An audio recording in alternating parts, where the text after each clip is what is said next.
Railway station के पास एक तंग बस्ती में 72 वर्षीय करण ठाकुर अपनी पुश्तैनी जमीन पर सब्जियों की खेती कर रहे थे। एक समय था जब करण ठाकुर भारतीय सेना के एक बहादुर सिपाही थे। उनकी छाती पर मिले मेडल उनके अदम्य साहस और देश के प्रति समर्पण की कहानी कहते थे। लेकिन अब उनकी दुनिया एक छोटी सी हरी भरी दुनिया थी, जहां हर सब्जी का पौधा उनकी मेहनत और पसीने का फल था। ये जमीन सिर्फ मिट्टी का एक टुकड़ा नहीं थी, बल्कि उनके पुरखों की निशानी, उनकी पहचान का एक अहम हिस्सा थी। शहर का सबसे रसूखदार बिल्डर और राजनेता दीपक मिश्रा, जिसकी महत्वाकांक्षाओं की कोई सीमा नहीं थी, उस जमीन पर एक हाईटेक शॉपिंग मॉल बनवाना चाहता था। उसने करण ठाकुर को कई बार मोटी रकम का लालच दिया। ठाकुर साहब, ये जमीन हमें बेच दीजिए, आपको जितना चाहिए उससे 2 गुना देंगे, दीपक ने अहंकार से मुस्कुराते हुए कहा था। लेकिन करण अपने फैसले पर अटल थे। उन्होंने विनम्रता से इनकार कर दिया। माफ करना सेठ जी, ये जमीन मेरे पुरखों की निशानी है, इसे नहीं बेचूंगा। दीपक मिश्रा के लिए ये इनकार उसकी इज्जत पर एक चोट जैसा था। उसने बात आगे नहीं बढ़ाई, पर अपने करीबी एसपी श्रवण राठौर से सांठगांठ कर ली। राठौर, जो दीपक के पैसों की चमक में अंधा हो चुका था, तुरंत उसके इशारों पर नाचने लगा। कुछ ही दिनों बाद एक सुबह करण ठाकुर को सरकारी जमीन पर अवैध कब्जे के झूठे आरोप में गिरफ्तार कर लिया गया। पुलिस की जीप उन्हें थाने ले गई, जहां उन्हें सिर्फ अपमान नहीं बल्कि शारीरिक और मानसिक यातनाएं भी दी गईं। उन्हें बेरहमी से पीटा गया और अंततः जेल भेज दिया गया। उस समय करण की बेटी रिया ठाकुर, एक तेज तर्रार और ईमानदार आईपीएस अधिकारी, राजधानी में अपनी पोस्टिंग पर थी। काम के दबाव और संचार की कमी के कारण उसे 14 दिनों तक अपने पिता की गिरफ्तारी की कोई खबर नहीं मिली। जब उसे खबर मिली तो उसके दिल को गहरा सदमा लगा। उसने तुरंत छुट्टी ली और अपने गृहनगर के लिए निकल पड़ी। थाने पहुंचकर रिया ने सादे कपड़ों में भीतर कदम रखा। उसका चेहरा आत्मविश्वास और दृढ़ता से भरा था, लेकिन उसके भीतर एक बेटी की बेचैनी साफ झलक रही थी। एसपी राठौर ने उसे देखा और सोचा कि वो कोई आम नागरिक है। उसने अकड़कर पूछा, किससे मिलना है? रिया ने बिना किसी बातचीत के एक फाइल उसकी मेज पर रख दी और शांत स्वर में कहा, मेरे पिता करण ठाकुर की जमानत चाहिए। जैसे ही राठौर ने फाइल में नाम देखा, रिया ठाकुर, आईपीएस, उसकी सांसें थम गईं। उसे रिया का चेहरा याद आया। ट्रेनिंग के दौरान यही लड़की हर सवाल पर उसकी अकड़ तोड़ देती थी, उसकी काबिलियत पर सवाल उठाती थी। उसे अपनी आंखें बंद करके भी वो दिन याद था जब रिया ने कानूनी पेचीदगी को इतनी सहजता से सुलझा दिया था कि हर कोई हैरान रह गया था।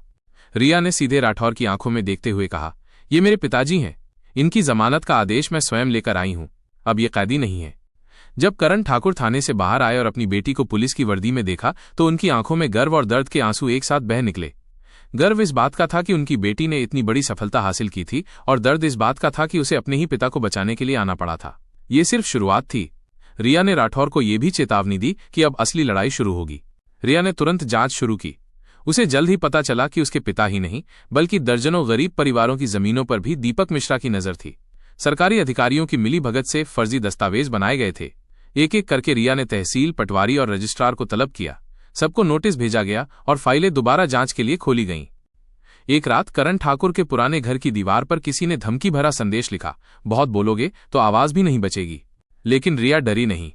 उसने अगले ही दिन एक प्रेस कॉन्फ्रेंस बुलाई और पूरे शहर को बताया, मैं अकेली नहीं हूं, मैं उन सैकड़ों आवाजों की प्रतिनिधि हूं जिन्हें सालों से दबाया गया है। मेरा परिवार आज पीड़ित है, पर कल कोई और हो सकता है। शहर भर में यह खबर जंगल की आग की तरह फैल गई। वो आईपीएस अफसर जिसने अपने पिता के लिए सिस्टम से टकरा लिया। दीपक मिश्रा की बेचैनी बढ़ने लगी। उसने रिया को हटाने के लिए हर संभव कोशिश की। उसने झूठे स्टिंग ऑपरेशन, रिश्वतखोरी के आरोप और फर्जी वीडियो वायरल करवाना शुरू कर दिया। पर रिया की टीम ने टेक्निकल जांच में यह साबित कर दिया कि वे सभी वीडियो नकली थे। ये खबर सोशल मीडिया पर ट्रेंड करने लगी, रिया ठाकुर असली हीरो, नकली वीडियो। इसी बीच एसपी श्रवण राठौर, जो सस्पेंड हो चुका था, भागने की कोशिश में पकड़ा गया। पूछताछ में उसने दीपक मिश्रा और उसके पूरे नेटवर्क का पर्दाफाश कर दिया। उसने बताया कि कैसे दीपक मिश्रा की सिफारिश पर वो झूठे केस क्लियर करता था और बदले में मोटी रकम मिलती थी। रिया ने अब अगला कदम उठाया। उसने उस फार्म हाउस पर छापा मारा जहां दीपक मिश्रा अपनी अवैध बैठकों में जमीनों के सौदे करता था। वहां से उसे नक्शे, नकली दस्तावेज और विदेशों से आए फंड के सबूत मिले। अब केस कोर्ट तक पहुंच चुका था। रिया ने सारे दस्तावेज अदालत में पेश किए। हर गवाही, हर तथ्य उसकी ईमानदारी और संघर्ष की गवाही दे रहा था। दीपक मिश्रा ने अब रिया को रास्ते से हटाने की आखिरी कोशिश की। उसने सुपारी किलर के 901 को भेजा, जो एक दुर्घटना के बहाने रिया को खत्म करने वाला था। लेकिन रिया की टीम ने उसकी गाड़ी की ब्रेक लाइन से छेड़छाड़ को समय पर पकड़ लिया। घटना टल गई, मगर यह साफ हो गया था कि रिया को खत्म करने की साजिश रची जा चुकी है। रिया ने एक आपात बैठक बुलाई जिसमें डीजीपी, आईजी तक मौजूद थे। उसने सीधा कहा, अब यह सिर्फ मेरी लड़ाई नहीं है, यह सिस्टम को बचाने की लड़ाई है। अगर आज हम चुप रहे तो कल कोई और ईमानदार मिटा दिया जाएगा। दीपक मिश्रा की साजिशें एक एक करके उजागर होती गईं। अंततः सीबीआई की रिपोर्ट में ये बात सामने आई कि उसने एक एनजीओ के नाम पर कई एकड़ जमीन हड़पी और उन्हें अपने रिश्तेदारों के नाम बेचा। कोर्ट ने दीपक मिश्रा को न्यायिक हिरासत में भेज दिया।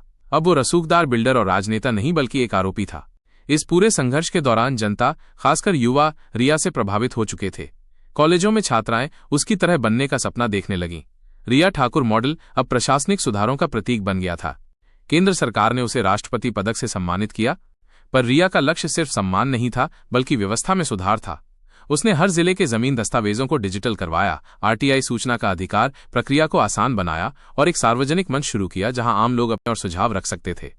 रिया कहती है, अगर अफसर सिर्फ फाइलों में उलझा रहे तो वो सिस्टम का एक हिस्सा बन जाता है, पर जब वो जमीनी हकीकत समझे तब वो सिस्टम को बदल सकता है। आज वो सिर्फ एक अफसर नहीं बल्कि एक आंदोलन है। वो सादगी की मिसाल, ईमानदारी की पहचान और न्याय की आवाज है।